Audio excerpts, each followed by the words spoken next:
തദ്ദേശ തെരഞ്ഞെടുപ്പ് തൊട്ടടുത്തെത്തിക്കഴിഞ്ഞു. ഈ സമയത്ത് തന്റെ നിലപാടുകളുമായി നമ്മോടൊപ്പം ചേരുന്നത് പ്രശസ്ത സോപാന സംഗീതജ്ഞൻ ഹരിഗോവിന്ദനാണ്.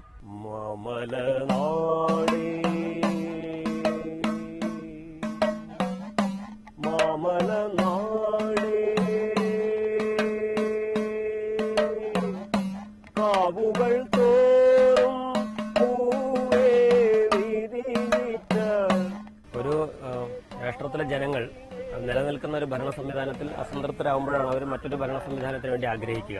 അങ്ങനെ അവര് സംതൃപ്തരാണെങ്കിൽ അവിടെ നിലനിൽക്കുന്ന ഭരണ സംവിധാനത്തിന്റെ തുടർച്ച അവർ നിലനിർത്തുകയും ചെയ്യും. പക്ഷെ കേരളത്തിന്റെ പ്രാദേശിക തെരഞ്ഞെടുപ്പ് എല്ലാ കാലത്തും 5 വർഷം അവർ ഒരിക്കലും അവർ സംതൃപ്തരായിട്ട് കാണുന്നില്ല. അതുകൊണ്ടാണ് ഓരോ 5 വർഷം കഴിയുമ്പോഴും ഈ അസംതൃപ്തി ഇങ്ങനെ മാറി മാറി പ്രതിഫലിക്കുന്നത്. ഇത് കാലങ്ങളായിട്ട് ഇടതുപക്ഷ പ്രസ്ഥാനങ്ങൾക്ക് മുൻതൂക്കമുള്ള ഒരു നഗരസഭ തന്നെയാണ്. ഇപ്പോഴും ഞാൻ പറഞ്ഞില്ലേ, ഇപ്പൊ ഈ പുഴയുടെ തീരം ഇവിടെ വൈകുന്നേരം ആയാൽ അനവധി ആളുകൾ വന്ന് സമാധാനമായിട്ട് ഇരിക്കേണ്ടുന്ന ഒരു സ്ഥലമാണ്.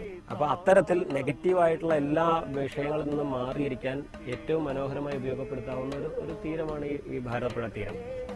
അതിന്റെ അവസ്ഥ ഇവിടെ നിന്നല്ല 5:30-6 മണി കഴിഞ്ഞാൽ പോലീസ് ഇവിടെ ഓടിക്കുക ചെയ്യുന്നത്, അല്ലാണ്ട് അവർക്ക് സംരക്ഷണം കൊടുക്കാനല്ല പോലീസ് നോക്കുന്നത്. പിന്നെ മറ്റൊന്ന്, റെയിൽവേ ആയിട്ട് ബന്ധപ്പെട്ട് നൂറുകണക്കിന് വീട്ടുകാരുടെ വഴി ഇപ്പോഴും റെയിൽവേയുടെ വാശി കൊണ്ട് മാത്രം, വേറൊരു സാങ്കേതിക പ്രശ്നമില്ല, അത് പരിഹരിക്കാൻ മുനിസിപ്പാലിറ്റി ഇതുവരെയും ഒന്നും ചെയ്തതായിട്ട് കാണുന്നില്ല. ഞാൻ മാനസികമായിട്ട് ഞാനൊരു ഇടതുപക്ഷ വിശ്വാസിയാണ്. പക്ഷെ ഇടതുപക്ഷത്തെ പ്രസ്ഥാനവൽക്കരിച്ച് എന്താ പറയാ, അത് ഒരു ജീവിതോപാധിയോ അല്ലെങ്കിൽ നേരം പോക്കമായിട്ട് കാണുന്ന അത്തരം ആളുകളുടെ കൂട്ടത്തിൽ എനിക്ക് സഹകരിക്കാൻ പലപ്പോഴും പറ്റാറില്ല.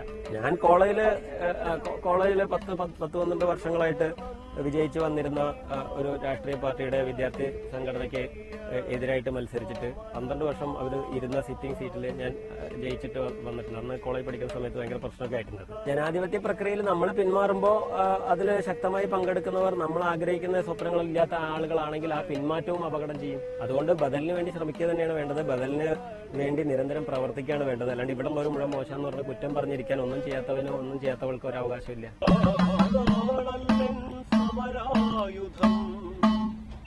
ജനഗണധ്വാനം മുഴക്കിടും